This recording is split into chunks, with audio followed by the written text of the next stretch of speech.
I don't think most people walking down the street would expect it. I'm in the movie business. In fact, I had a neighbor years ago, and we'd lived next door for a while, and then one day I got out, I went out in a tuxedo and got into a limousine, and it was the day of the Oscars.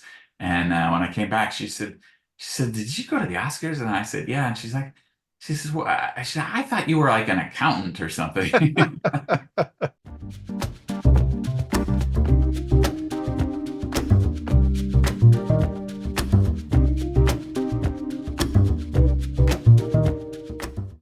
Hey everyone, it's David Stark from Watcher Pass, and I'm talking to Robert Lorenz, the director of In the Land of Saints and Sinners, which is coming to theaters on March 29th, 2024. I'm going to talk to him right now, and while you're watching, if you can like and subscribe to this channel, that would be fantastic. I'll spread out a lot. Thank you. All right, so thanks so much for joining me. Today I've got Robert Lorenz, the director, talking about In the Land of Saints and Sinners, which is coming to theaters on March 29th, 2024. It is a Liam Neeson action-ish movie, but it's more of a thriller. It has more of a thriller and dramatic feel than some of his other movies. It has a ton of heart and a really beautiful setting. I'm excited to talk to you, so thanks so much for joining me.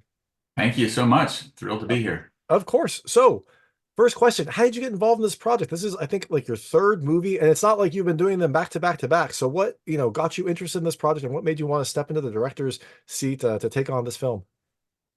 Actually, it was Liam who read the script before me, and he loved the story, and he suggested me to direct it.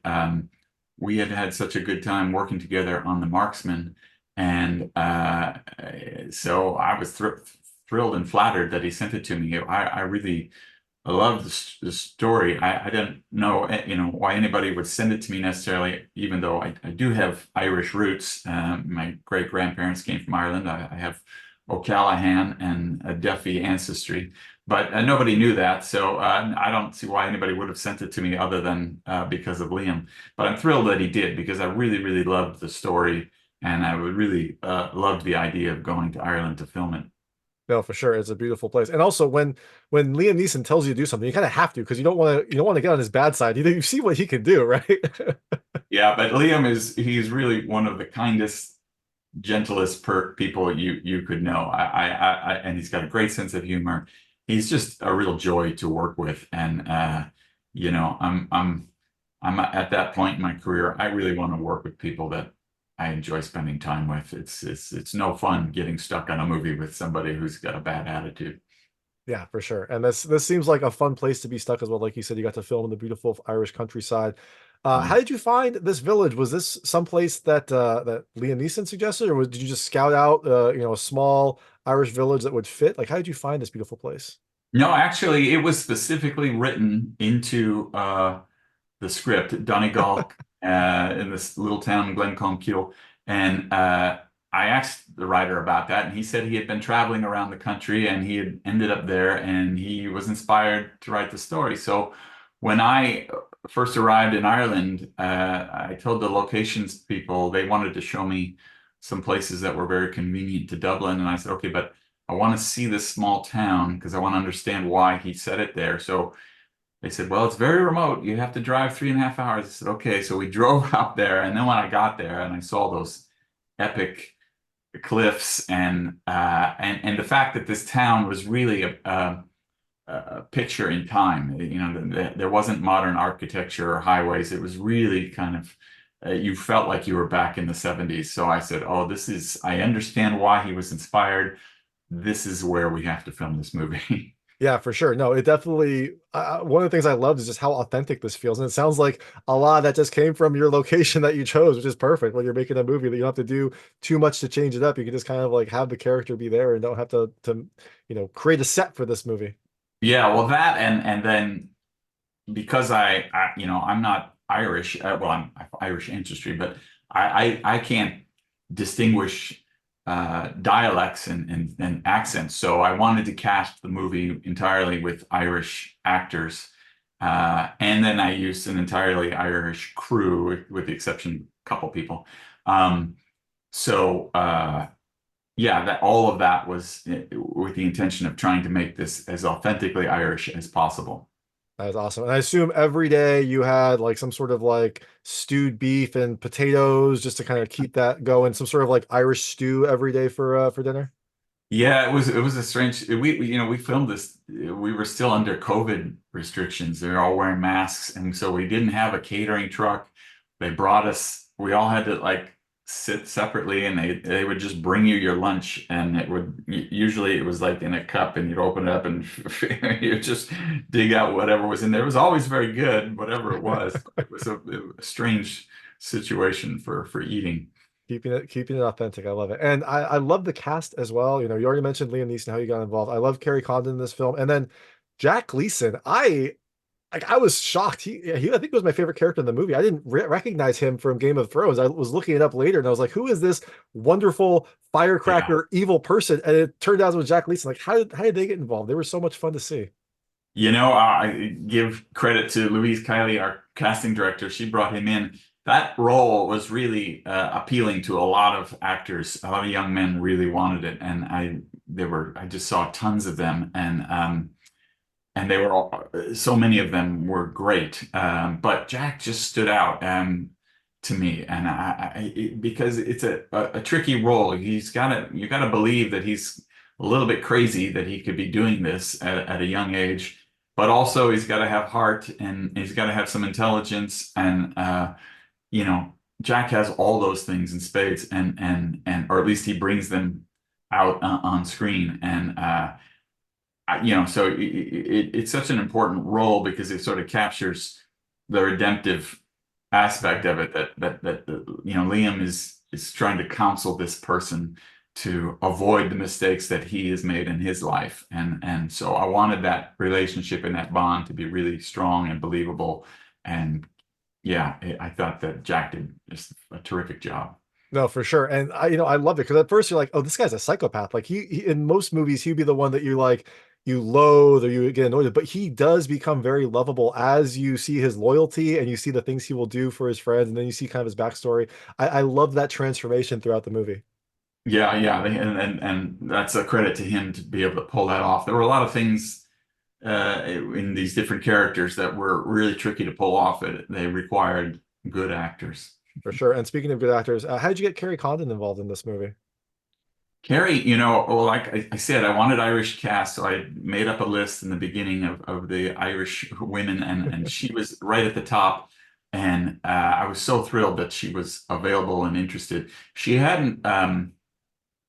was just making Banshees of Inisherin when we started this. It hadn't come out yet, and it took some convincing. That the financiers were who, and I said, no, trust me, she's great. She will be great in this part. So eventually they agreed, and I was just thrilled to get her. I needed somebody who was really strong and powerful to be able to go toe to toe with Liam Neeson as the villain, and he's such a big, powerful, intimidating guy, and she's this little woman, but she's just so tough and believable, and she's leading this crew of of misfits, and yeah, she didn't need hardly any direction. She understood what the part was, and she just nailed it. That's awesome. And the last thing I wanted to ask about that meadow with all the trees. I assume that you created that for the movie, but was that something that was already there? And are those trees still there? Or was that all movie magic? I'm just curious what happened to that meadow because that was a really striking scene when you see that for the first time and realize what it means. Yeah, yeah. Well, that was part of the script is that the character put a plant on top of each of the graves. And the trick for me as a director was I was trying to figure out, what there was a plant listed in the script, but I didn't buy it because it would have looked so out of place in the Irish countryside. I said, well, somebody would just draw their attention. So I felt like it needed to be something that would blend into the countryside somehow. So I thought I got the idea to do it at the edge of a forest, and that it would be trees, and you got the sense that it would just become part of that. And plus, I liked the idea that it felt kind of hidden and tucked away. So yeah, I think we looked for places, and I think it was the production designer Derek Wallace who found that spot, and he brought me there, and had the river, and it was just, I thought, okay, this is really a very cool, beautiful, and yet eerie place to have this happen. Perfect, for sure. It was a perfect place for this to happen, and the ambiance you got was wonderful. I know you have limited time, so I'm going to switch to, I call it the lightning round. There's very lightweight questions about the film. I want to see how your personal experiences map to things in the movie. You can feel free to pass on any of them. I will not be offended, but I try to keep them very answerable. Okay. First question. This film, kind of a lot of it takes place in a neighborhood pub. Do you have like a neighborhood pub or neighborhood bar that you go to regularly? I don't know. I don't drink. That I had my that first Guinness when I was there in Ireland. that makes sense. And it feels like that is something that is kind of lost in America because so people move around so much and bars open and close. You don't really have that like neighborhood watering hole that you do in Europe. So that makes sense. What is your go-to? Well, I guess you don't drink. What is your go-to drink that's non-alcoholic? I'm a water guy. It's really boring, but yeah. But I did have a Guinness when I was in Belfast actually when we were scouting, and I might have had a beer once or twice also elsewhere just to kind of keep up appearances. But yeah, I don't normally drink. Well, it's good for you. That is good life choices for you. But I'm glad that you were trying to kind of embrace your Irish heritage while you were out there. Yeah. Um, Jack Gleeson's character loved vinyl records. Do you have any vinyls? Is that something that you have? I do have a handful that I kept. I wish I had kept more. I had a whole collection when I was younger, and I wish I had more. I gave them to my son. My son now has a huge collection. He's really into music, and his room is he's just got stacks of them, as does my daughter. And that's a new thing. I mean, kids just love the vinyl records in these days. Whatever is old is new, right? Like it Yeah. is strange. That's something I would have thought would catch on, but hey, you know what? If people like it, might as well. Yeah. Um, So this movie is about Liam Neeson's character kind of wishing for some other I guess other job, other kind of purpose in life. If you weren't a director, what do you think you would do? What would be like your other passion that people don't know about?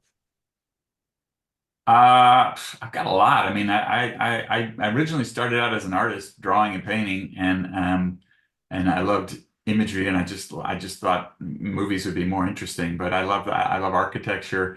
I might be doing something like that by now. I don't know.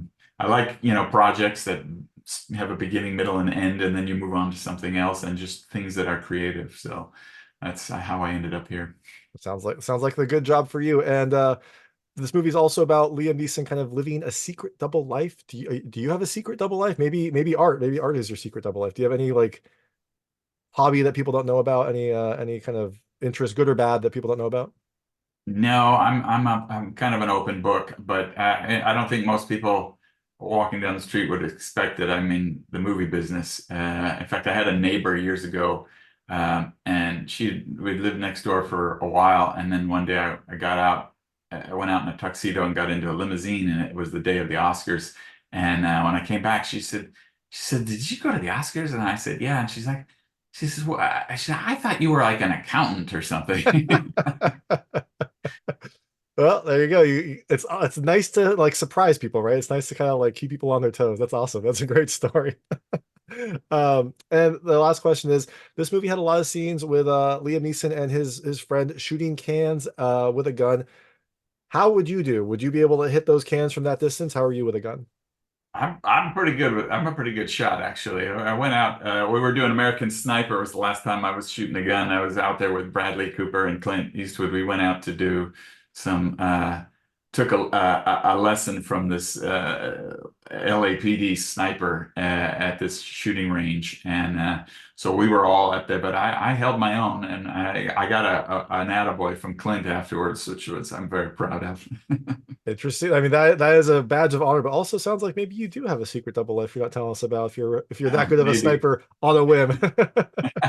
Well, I did when I was younger. I used to go up to Wisconsin. I grew up in Chicago. I used to go up to Wisconsin and just target practice and stuff. I always had my grandfather gave me a BB gun when I was a kid, a rifle that was his, which sadly I lost. I wish I still have it. I don't know what happened to it. But it feels like it's been ingrained since you were young, so that makes perfect sense. So the Yeah. film is In the Land of Saints and Sinners. It's being released on March 29th, 2024. You are out getting the word out, letting people know about this movie. But after they see In the Land of Saints and Sinners, what can they look for next from you? I'm developing two movies right now, or three movies. Two of them I wrote. We're just trying to get cast lined up for them, and another one I didn't write, but I'm attached to, and we're also trying to cast that. It's a tricky time right now. The strikes have ended. People are back to work. It's hard to find actors that aren't already committed, so we're sorting it out. But I'll have something in production of this year, hopefully. That's awesome. Well, you can look for those movies, but first, check out In the Land of Saints and Sinners. It comes to theaters on March 29th, 2024. This is director Robert Lorenz. Thank you so much for your time. Thank you. Pleasure.